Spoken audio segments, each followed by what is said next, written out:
In one of the busiest parts of Lagos, a young woman named Sade worked inside a large supermarket called Silver Basket. It was not the life she had dreamed of. Sade was educated. She was smart. She spoke good English. But after her mother died, life changed very quickly. Her father became weak. Her younger brother was still in school, and the responsibility of the house quietly fell on her shoulders. So every morning, before sunrise, Sade would leave their small rented room, enter a crowded bus, and travel across the city to the supermarket where she worked as a cashier. The pay was small, very small. But for Sade, that job was the thin line between survival and complete disaster. She protected it with everything she had. She arrived early. She smiled at customers. She never argued. She never stole. She never missed a shift. Even when she was tired, she stood straight. Even when her feet hurt, she kept working. Because she knew one painful truth. If she lost that job, there was no one coming to save her. But one rainy afternoon, one simple act of kindness changed everything. And for a long time, it looked like it ruined her life forever. What Sade did not know was that somewhere ahead, destiny was already preparing an answer she could never have imagined. That day, the rain started before noon. Heavy rain. The kind that turned roads into muddy rivers and forced traders to drag their goods under nylon covers. Inside Silver Basket, customers kept rushing in and out with wet clothes, umbrellas, and impatient faces. The supermarket was full. Trolleys moved from one aisle to another. Children cried. Generators hummed. Staff members hurried around trying to keep up. At checkout counter 3, Sade sat quietly scanning items one after another. Rice, milk, soap, bread, detergent. She moved quickly but carefully. Her supervisor, Mr. Bayo, liked speed more than kindness. He was a hard man with a sharp voice and a face that always looked annoyed. He often reminded the staff of one rule: customers first, no distractions, no nonsense. Sade had heard those words so many times that they had settled in her mind like a warning. Around 2 p.m., while the rain still beat hard against the glass doors, the security guard at the entrance began arguing with someone outside. At first, Sade did not look up, but then the voices grew louder. She turned slightly and saw an elderly woman standing near the entrance. The woman was soaked. Her wrapper was wet from the rain. Her blouse clung to her shoulders. She looked tired, weak, and unsteady.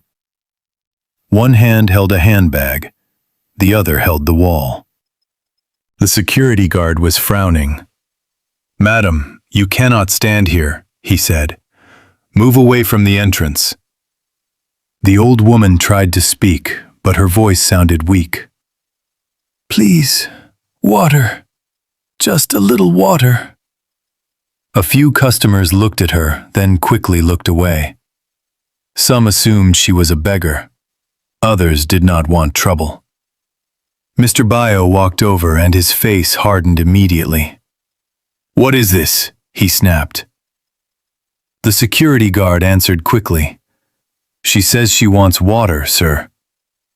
Mr. Bayo looked at the old woman from head to toe and shook his head. "This is not a shelter. Take her outside. Customers are entering." The woman tried to say something again. This time her hand moved weakly toward her bag. Then Sade noticed it. The woman was trembling. Not from cold alone. Her lips were dry. Her breathing had changed, and there was fear in her eyes. Sade had seen something like that before. Her late mother had once collapsed after her blood sugar dropped too low. That same shaky hand, that same fading voice, that same helpless look. Sade's heart began to beat faster. She stood up slightly from her seat, but the queue in front of her was long. People were waiting. A woman with expensive jewelry was already looking irritated. "Sister, are you going to continue or not?" the customer asked sharply. Sade looked toward the entrance again. The old woman was slipping. For 1 second, Sade froze. Then the woman's handbag fell from her hand, and she almost fell with it. Sade did not think again. She pushed back her chair and rushed out from behind the counter. "Madam!" she shouted. She reached the old woman just in time and caught her before she hit the floor.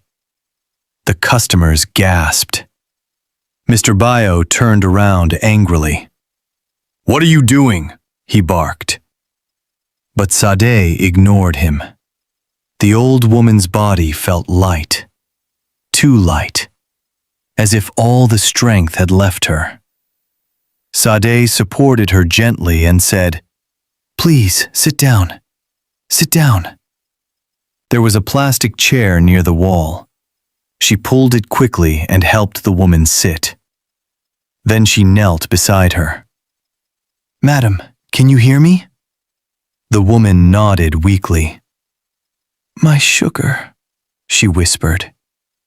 Sade opened the woman's handbag carefully, looking for medicine.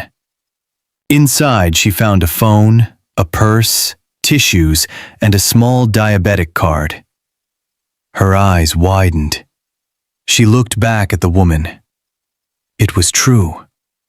The older woman needed help immediately. "Please bring water," Sade said. But nobody moved. Mr. Bayo stepped forward, furious. "Sade, go back to your counter now." "Sir," Sade said, looking up, "she is not well." "That is not your business," he replied. "This is a supermarket, not a clinic." The old woman's head dropped to one side. Sade felt panic rise in her chest. She reached into her own handbag, pulled out the small lunch money she had kept for transport and evening bread, and handed it to a cleaner nearby. "Please run to the pharmacy next door," she said. "Buy glucose drink or anything sweet. Hurry!" The cleaner hesitated and looked at Mr. Bayo. Mr. Bayo shouted, "Nobody is going anywhere." Sade made her decision. She ran herself. Ignoring his voice behind her, she rushed out into the rain, crossed the tiled entrance, and ran toward the pharmacy beside the supermarket. Within minutes she came back, soaked, holding a sweet drink and biscuits. She opened the drink, supported the woman gently, and helped her take small sips. At first, the old woman struggled. Then, slowly, very slowly, her breathing began to settle. Color returned to her face little by little.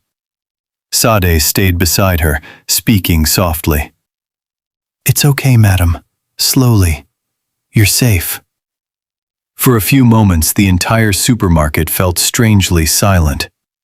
Then the rich-looking customer at Sade's counter exploded. "This is unbelievable!" she shouted. "I have been standing there for how long? Is this how you people run business?" Mr. Bayo quickly turned to calm her. "I'm very sorry, madam, very sorry." But the woman was already angry. She dropped 2 items on the floor. "I will report this branch," she snapped. "Nonsense." She stormed out. Mr. Bayo's face changed immediately. He turned toward Sade with open anger. "Sade," he said in a low, dangerous tone, "go to my office. Now." Sade looked at the old woman. She was still weak, but more stable now. Another staff member finally brought water. Sade rose slowly. Her dress was wet. Her hands were shaking. But deep inside, she knew she would still do the same thing again, even if it cost her something.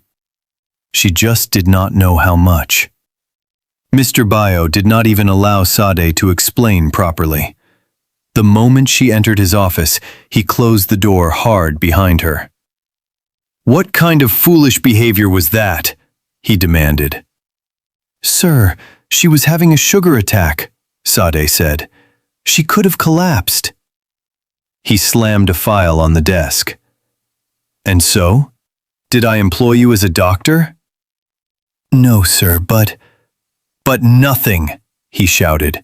"You abandoned your counter. You embarrassed this branch. A premium customer left because of you." Sade swallowed. "Sir, I used my own money. I did not steal anything. I only helped her." Mr. Bayo laughed bitterly. "You only helped her?" He leaned forward. "Do you know who was at your counter? The wife of a state commissioner. She has influence. She spends money here. You left her standing because of one dirty old woman at the door." Sade felt the words sting her deeply. "Sir, that woman was sick," she said quietly. Mr. Bayo's eyes narrowed. "You always want to be a hero. Good. Heroes do not work here." He pulled out a sheet of paper. "You are dismissed with immediate effect." Sade stared at him.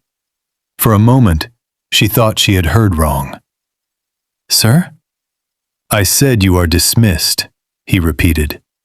"Drop your ID card and leave the premises." The room went silent. Sade's lips parted, but no words came out. Her job. Just like that. Gone. She thought of her father. She thought of the unpaid electricity bill. She thought of her brother's school sandals that were already torn. Her eyes filled with tears. "Sir, please," she said. "Please don't do this. I need this job." And Mr. Bayo had already looked away. "Security will escort you out if you create a scene." Sade slowly removed her ID card and placed it on the table. Her fingers trembled. Then she turned and walked out. Outside, the rain had reduced, but the sky still looked heavy. At the entrance, the elderly woman was gone. Maybe someone had taken her away. Maybe she had recovered and left. Sade never even got to know her name. She stepped into the street with nothing except her wet handbag and the pain inside her chest. That evening, the bus ride home felt longer than ever. When she reached their room, her father looked at her face and knew immediately that something was wrong. "What happened?" he asked. Sade tried to answer calmly, but the tears came before the words. And as she sat on the edge of the thin mattress, she told him everything. Her father was silent for a long time. Then he sighed and said softly, "You did the right thing." Sade wiped her eyes. "But the right thing has made everything harder," she whispered. Her father looked at her with sadness and pride. "Sometimes," he said, "life punishes good people first before it remembers them." Sade wanted to believe him. But as night fell and hunger settled quietly in the room, hope felt very far away. The weeks that followed were cruel. Every morning, Sade dressed neatly and went out looking for another job. She went to pharmacies, shops, mini-marts, reception desks, small offices, anywhere that might need someone. But everywhere, the answer sounded the same. "We are not hiring. Leave your CV. We need someone with experience. Come back next month." Some places did not even allow her finish speaking. Money disappeared quickly. Soon the little food at home became smaller, then smaller again. Sade began doing tiny jobs to survive. Some days she washed dishes in a buka. Some days she helped a woman arrange second-hand clothes in Balogun market. Other days she stood under the sun selling sachet water for a shop owner who paid almost nothing. At night, she returned home exhausted. But the bills kept waiting, and poverty never got tired. One evening, her landlord knocked on the door. He stood outside with his usual stern face. "Sade," he said, "your rent is overdue." She nodded quietly. "Please, sir, give me more time." He folded his arms. "I have heard that before." "Please, I'm still trying." He looked around the small room and lowered his voice. "You are a good girl, but kindness does not pay house rent. I can only wait 2 more weeks." When he left, Sade sat down slowly. Her brother looked at her with worried eyes. "Are we going to leave here?" he asked. Sade forced a smile. "No," she said. "We will find a way." But inside, she was not sure. Days passed. Then one afternoon, while helping a food seller near the roadside, Sade saw a large billboard being mounted across the street. A new supermarket chain was coming to that area. The sign carried the name Harvest Gold Stores. People around her talked excitedly. "They pay well.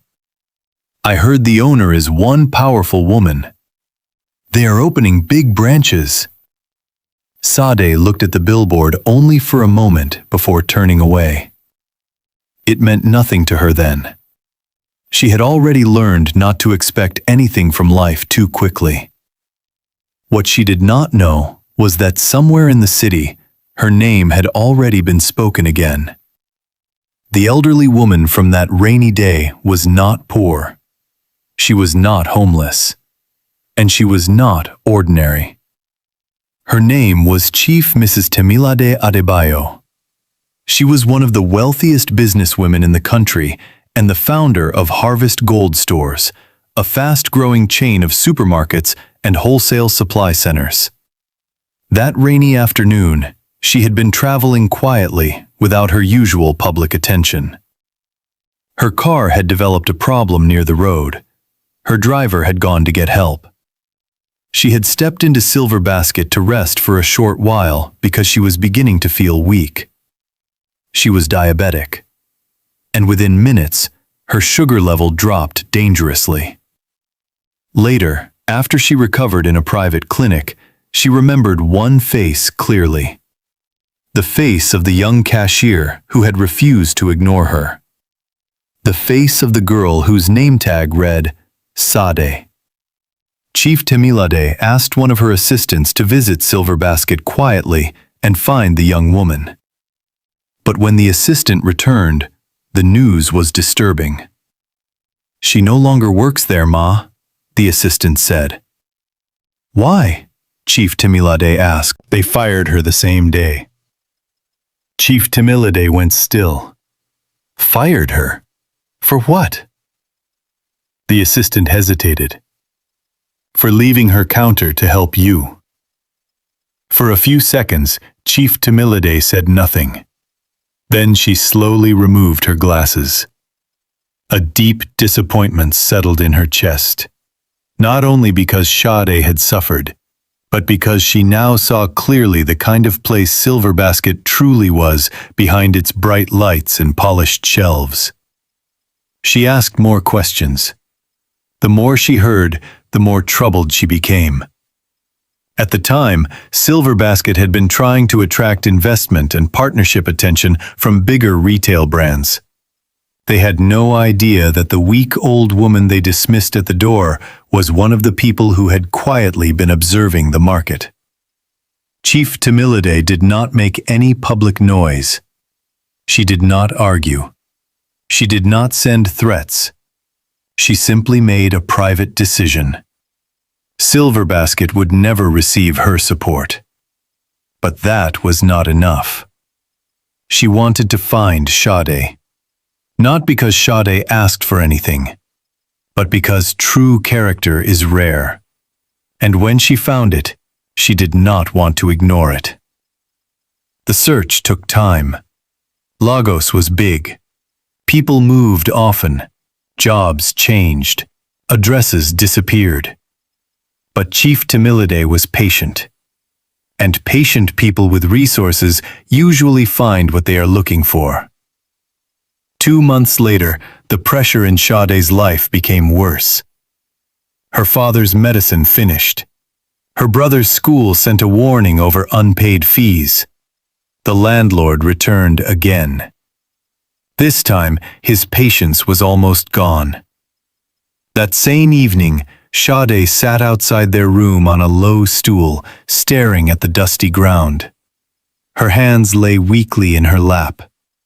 For the first time in many weeks, she felt completely tired inside. Not just physically tired, soul tired. The kind of tiredness that comes when a person has tried too hard for too long. Her father came out slowly and sat beside her. For a while, neither of them spoke. Then he asked gently, "Are you angry that you helped that woman?" Sade looked up. The question sat between them quietly. Then she shook her head. "No," she said. "I'm only hurt that kindness became so expensive." Her father nodded slowly. "That is how life tests some people," he said. "It charges them first, before it pays them back." Sade smiled weakly. She wanted to believe it. But belief was difficult when hunger and fear lived in the same room with you. The next morning, she went out again. She helped a woman fry akara in the morning, then moved to the roadside later to sell bread and soft drinks for another trader. The sun was hot. The air smelled of fuel and dust.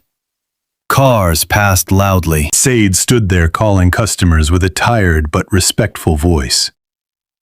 Then around afternoon, 3 black vehicles slowed down near the roadside. At first, she did not pay attention.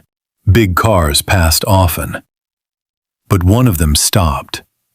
The back door opened, and an older woman stepped out. Elegant, calm, well-dressed. Sade looked up properly, and her breath caught. It was her, the woman from the rainy day. But this time, there was no wet wrapper, no trembling hands, no weakness, only quiet power. The assistant standing behind her made it even clearer that she was somebody important. Sade immediately straightened. "Good afternoon, Ma," she said respectfully. Chief Timilide looked at her with soft eyes. "Good afternoon, Sade." Sade froze slightly. The woman remembered her name. For a moment, the noisy roadside seemed to disappear. "I have been looking for you," Chief Timilide said. Sade's eyes widened. "For me, Ma?" "Yes," the older woman replied. "For you." Chief Timilide asked if they could speak somewhere quiet. The trader Sade was helping looked confused, but quickly nodded when she saw the convoy. A few minutes later, Sade sat inside an air-conditioned car for the first time in a very long while. Her hands rested tightly on her lap. She did not know what to expect. Chief Timilide sat opposite her and studied her face carefully. "You helped me that day, when no one else wanted to," she said. Sade lowered her eyes. "It was nothing, Ma." The older woman shook her head. "No, it was not nothing." She leaned back slightly. I later discovered that you lost your job because of me. Sade said nothing. There was no bitterness in her face, only quiet pain. Chief Timilide continued.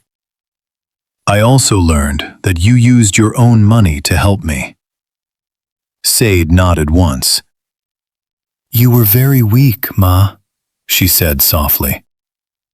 I could not just watch. Chief Timilide remained silent for a moment. Then she asked, Why did you do it? Sade looked surprised. Ma? You did not know me. You had nothing to gain.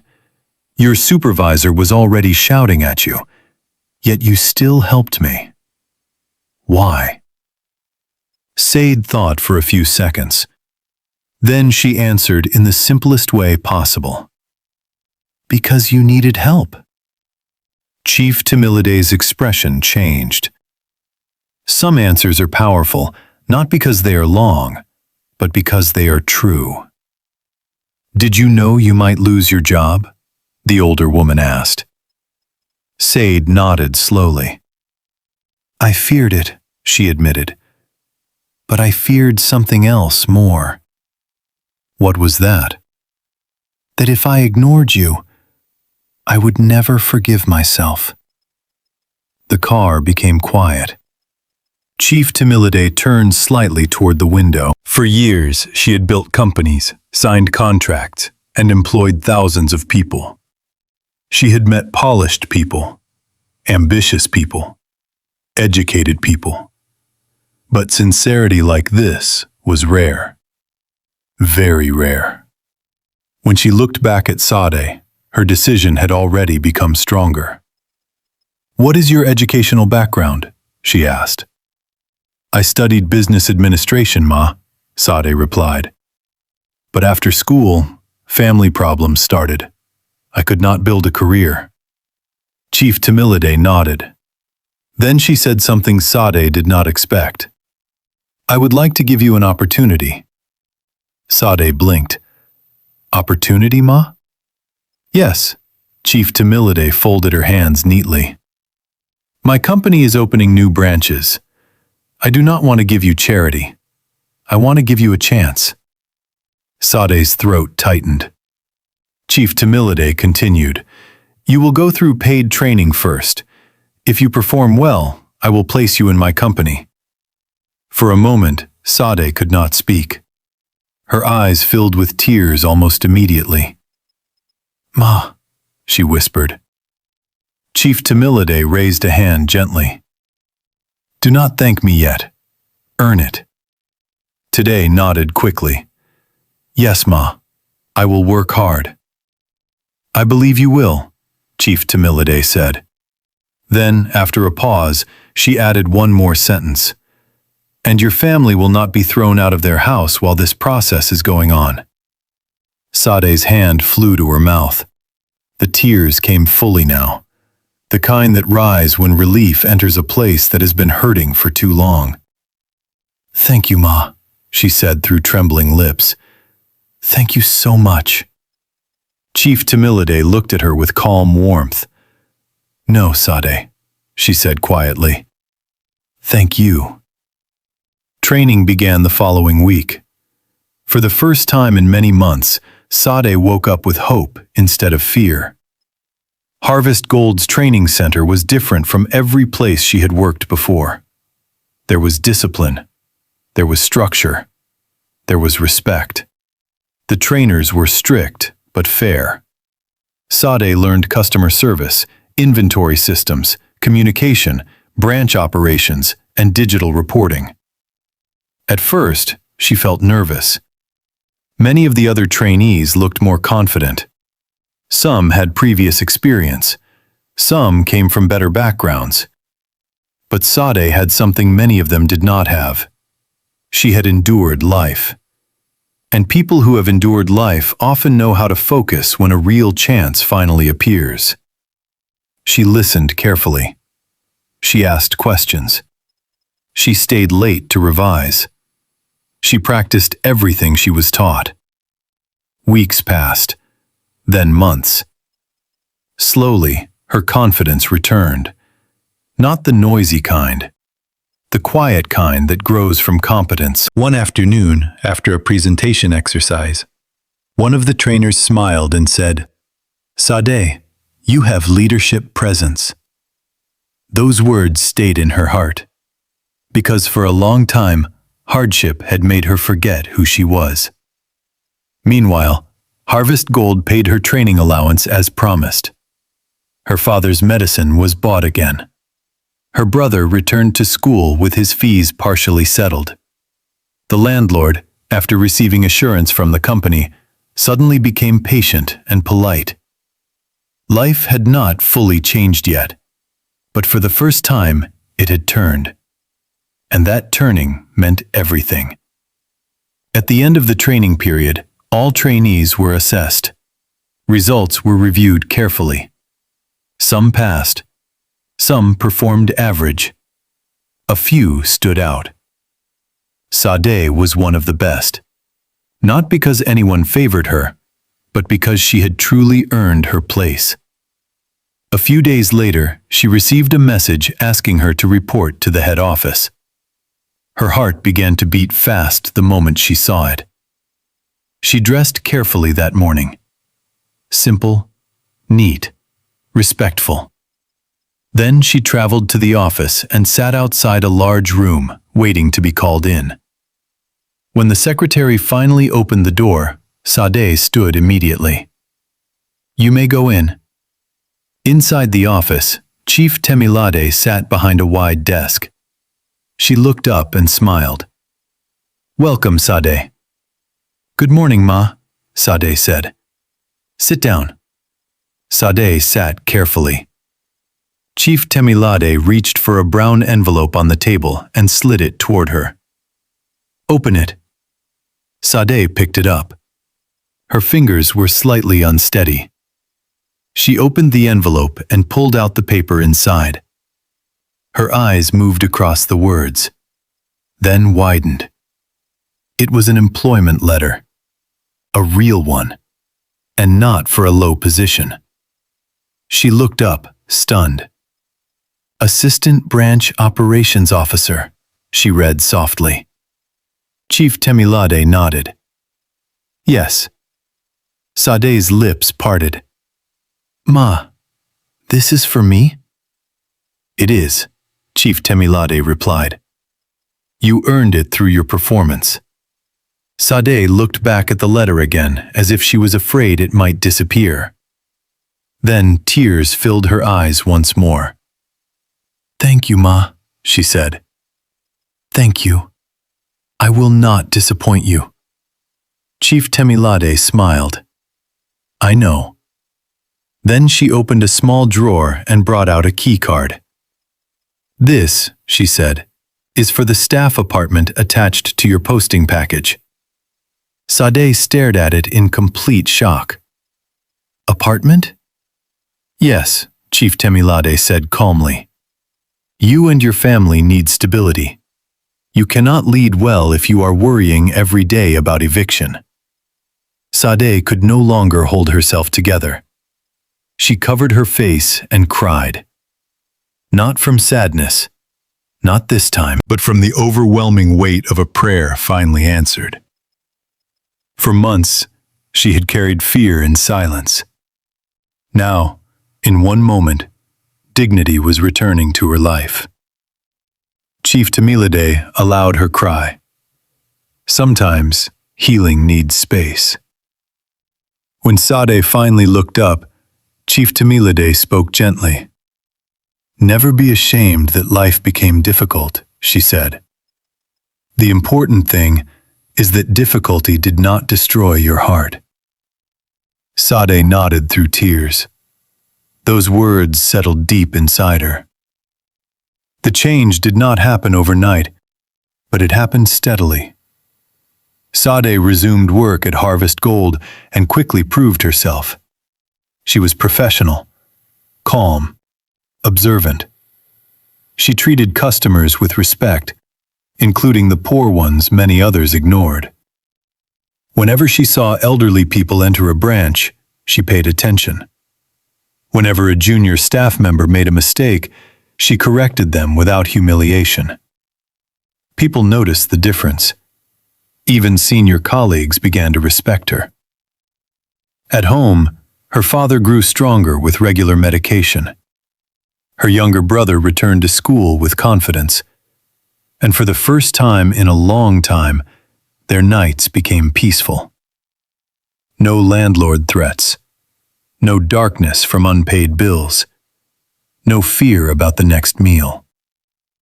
One evening, after work, Sade stood by the window of the small but comfortable staff apartment and looked out at the city lights. She thought about the rain, the shouting, the dismissal, the long bus rides, the hunger, the shame. And then she thought about one truth that had now become clear. The world had punished her for kindness, but in the end, kindness had still opened the door that fear could not. Some weeks later, Chief Temilade visited Sade's branch quietly. She watched from a distance as Sade assisted an elderly customer whose hands were shaking while counting money. Sade smiled, waited patiently, packed the woman's things, and helped her to a chair. Chief Temilade saw everything. And in that moment, she felt sure she had not made a mistake. Later that day, she called Sade into her office at the branch. "When you helped me," Chief Temilade said, "you changed more than one life." Sade looked confused. Chief Temilade continued, "You reminded me of the kind of company I still want to build. A company where human beings matter before profit." Sade lowered her eyes with humility. Then Chief Temilade added, "Never lose that part of yourself." "I won't, Ma," Sade replied. And she meant it. Dear friends, life has a strange way of testing the hearts of people before it reveals what is waiting ahead. Sometimes, doing the right thing may cost you comfort. Sometimes, kindness may look like a loss at first. Sometimes helping someone in your lowest moment may seem like the most foolish decision. But a clean heart carries a reward that cannot always be seen immediately. Sade lost her only job because she refused to ignore a suffering stranger. Yet that same act became the reason a new door opened. A bigger door. A better door. And a door no human being around her could have predicted. If this story touched your heart, remember this. Never let a cruel world train you to become cruel too. Because one day, the kindness people laughed at may become the very thing that changes your life.